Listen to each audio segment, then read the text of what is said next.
percaya sama tanaman, musyrik. Aduh, mikirnya kok ya cetek temen. Video saya sebelumnya ini pohon pepaya menjadikan pro kontra. Banyak orang yang mengatakan pepaya itu membawa rezeki. Ya betul, pepaya membawa rezeki ya teman-teman. Pepaya itu adalah ciptaan Tuhan. Semua ciptaan Tuhan bermanfaat. Ya betul, siapa yang ngomong tidak bermanfaat? Tapi teman-teman itu harus pakai ini nih.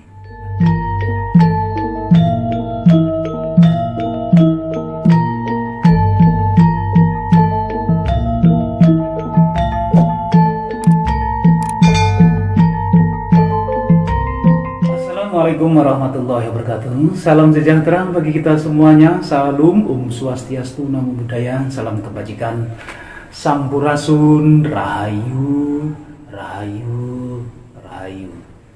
Sahabat Idul TV yang dirahmati Allah Subhanahu wa Ta'ala, segala puji hanyalah milik Allah Rabbi yang senantiasa melimpahkan nikmat kepada kita semuanya. Nikmat yang terpenting adalah nikmat sehat walafiat, sehingga kita dapat ketemu lagi di channel ini, insya Allah diberkahi Allah Subhanahu wa Ta'ala. Pada kesempatan kali ini saya akan berbagi tentang 7 tanaman yang dilarang ditanam di depan rumah. Dilarang di sini dalam arti bisa jadi tanaman tersebut bisa membahayakan bagi penghuninya, gitu ya. Bisa jadi membahayakan bagi anak-anak, ataupun bisa jadi tanaman tersebut disukai oleh makhluk-makhluk halus. Tapi sebelum kalian menyimak video ini sampai selesai, bagi teman-teman yang sudah melakukan subscribe, like, komen, dan share, saya doakan teman-teman semuanya disehatkan jiwa dan raganya, dimudahkan segala urusannya, dilancarkan rezekinya, mendapatkan uang tak terduga 100 miliar rupiah, semua hutang-hutangnya lunas. Amin ya robbal alamin. Terdapat beberapa tanaman yang dilarang atau dihindari menanam di depan rumah ya teman-teman ya. Alasannya kenapa? Dari penghambat rezeki lah, bisa mengganggu kesehatan lah, atau membahayakan bagi penghuninya. Tentunya hal itu tidak ingin terjadi terhadap diri kalian.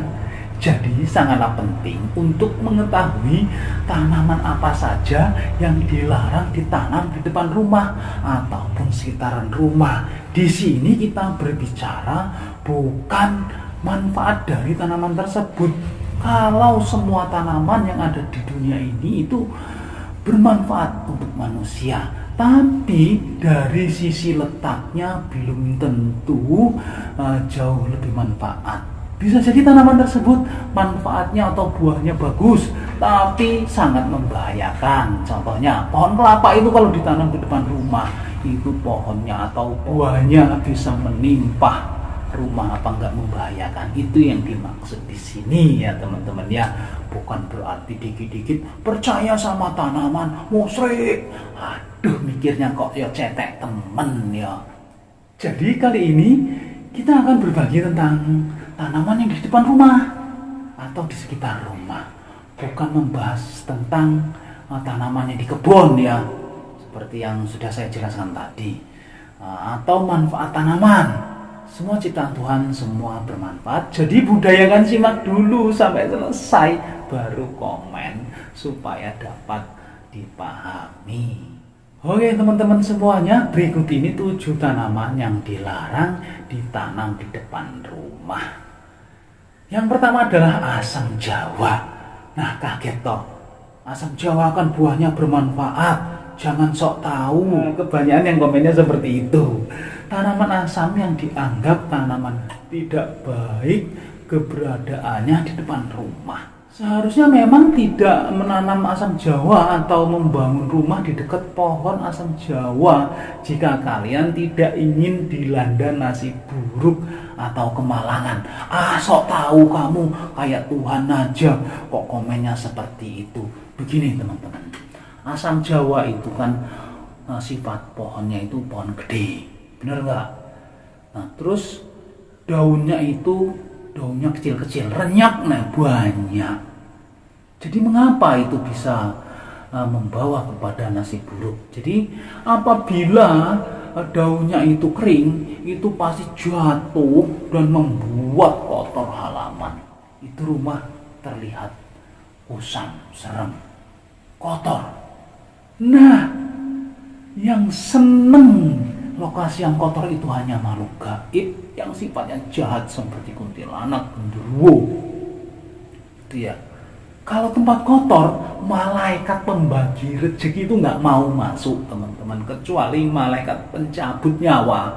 Kondisi apapun rumah teman-teman itu pasti masuk. Nah, terus kalau batangnya besar, tinggi, ada angin, nimpah rumahmu, apa enggak bikin bencana? Ya nasib buruk itu dia ya teman-teman ya. Untuk yang kedua adalah tanaman kaktus. Mendengar tanaman kaktus menjadi tanaman yang dilarang di depan rumah pasti membuat pikiran kalian akan ada yang kontra, ada yang pro ya teman-teman ya. Kenapa orang tanaman hias kok dilarang malah bagus? Nah teman-teman, jadi begini, mengapa tanaman kaktus itu dilarang ditanam di sekitar rumah, apalagi dalam rumah ya teman-teman ya? Pohon kaktus seringkali dianggap sebagai salah satu tanaman pembawa sial. Kita tidak usah berpikir yang hal mistisnya aja dulu lah. Jadi begini, pohon kaktus itu memiliki banyak duri yang tajam, apalagi yang kaktus yang tinggi itu ya. Kalau teman-teman memiliki anak ya, masih lucu-lucunya, teman-teman menanam pohon kaktus diletakkan di depan rumah, anaknya sedang lari-lari dan senang-senangnya belajar jalan, jatuh dan duduk mengenai pohon kaktus. Apa yang terjadi teman-teman? Bagaimana bisa teman-teman pikirkan itu resikonya? Jangan berpikir kesenangan aja dulu itu ya teman-teman. Kita harus cerdas dikit, nggak usah banyak-banyak, dikit aja cerdasnya ya. Kemudian yang ketiga adalah pohon pepaya. Nah ini bikin kaget lagi aja. Di video saya sebelumnya ini pohon pepaya menjadikan pro kontra. Banyak orang mengatakan pepaya itu membawa rezeki. Ya betul, pepaya membawa rezeki ya teman-teman. Pepaya itu adalah ciptaan Tuhan. Semua ciptaan Tuhan itu adalah bermanfaat. Ya betul, siapa yang ngomong tidak bermanfaat? Tapi teman-teman itu harus pakai ini nih. Bagaimana pohon pepaya tidak membahayakan teman-teman? Apabila teman-teman nanam pohon pepaya itu di depan rumah, apalagi depan rumahnya itu halamannya secuir ya, apalagi yang di perumahan, terus di sini pohon pepaya, depannya lagi pohon pisang, ada lagi pohon kelapa, ya jadi opo rumahnya, jadi alas, jadi hutan. Jadi begini teman-teman, kenapa untuk pohon pepaya itu menjadi tanaman pembawa sial anggapnya ya? Sebenarnya untuk pohon pepaya itu ya nggak sial, tapi orangnya udah tahu pohon pepaya itu sifatnya besar, tinggi, bisa melebihi atap rumah, dan akarnya itu bisa masuk ke tembok-tembok rumah dan sangat membahayakan. Itu sebabnya pohon pepaya menjadi pohon pembawa sial ya teman-teman ya. Jadi sebaiknya kalau teman-teman ingin menanam pohon pepaya, tanamlah di kebun. Itu akan membawa rezeki dan akan menarik rezeki. Gimana tidak? Tengkulak datang membawa uang untuk membeli buahnya yang sudah matang-matang itu diborong. Tapi kalau nanamnya di depan rumah hanya satu atau dua pohon, boro-boro tengkulak mau datang, yang ada angin kenceng yang niup pohon pepaya langsung ngambrui rumah kalian. Untuk yang keempat adalah pohon anggur. Pohon anggur sendiri merupakan salah satu buah favorit masyarakat Indonesia karena rasanya yang manis. Meskipun enak dikonsumsi atau dijadikan olahan makanan, pohon anggur ternyata berpotensi menghalangi rezeki datang ke rumah kalian. Kepercayaan orang Jawa misalnya, anggur dianggap bisa membawa kebangkrutan kepada pemiliknya. Mengapa coba? Pasti akan mengatakan, karena saya udah membuat video ini ya, mengatakan di Arab sana pohon anggur banyak, orangnya kaya-kaya. Ya iyalah tong, di Arab sana kan rumahnya gede, pagernya itu berjauhan dengan rumah dengan pintu.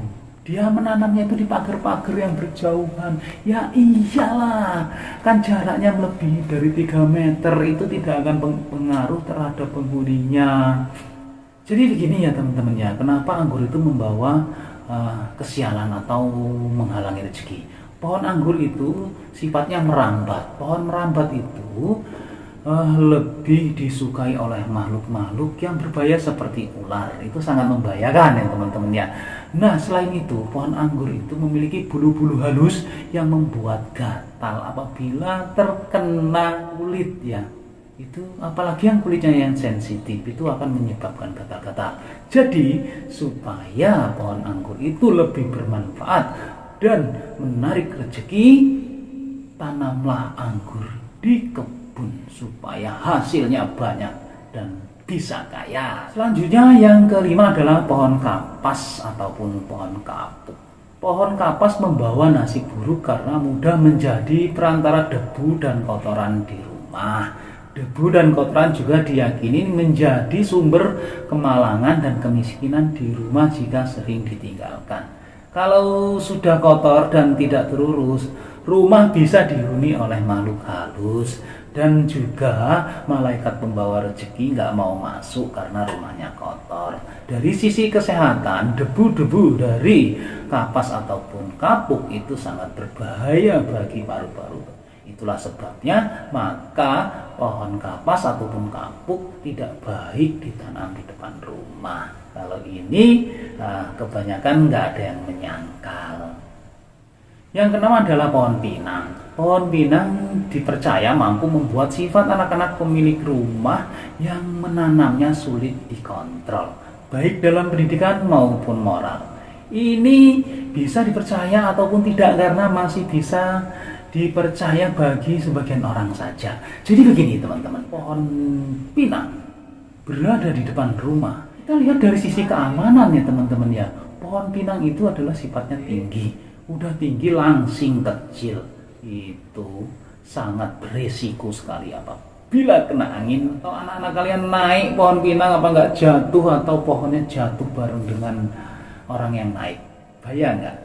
Itulah sebabnya pohon pinang bisa masuk ke dalam tanaman pembawa sial.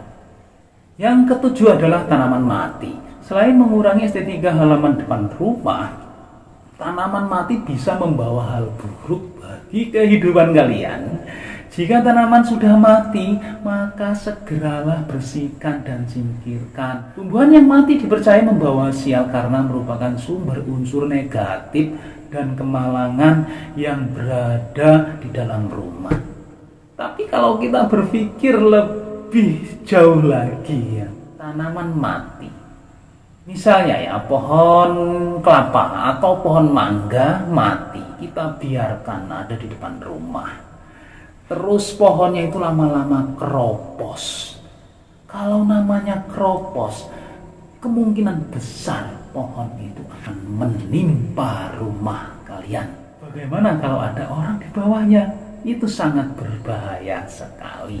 Itulah sebabnya pohon atau tanaman mati masuk dalam tanaman pembawa sial ya teman-teman ya. Nah demikianlah tadi 7 tanaman yang dilarang ditanam di depan rumah menurut Islam dan primbon Jawa.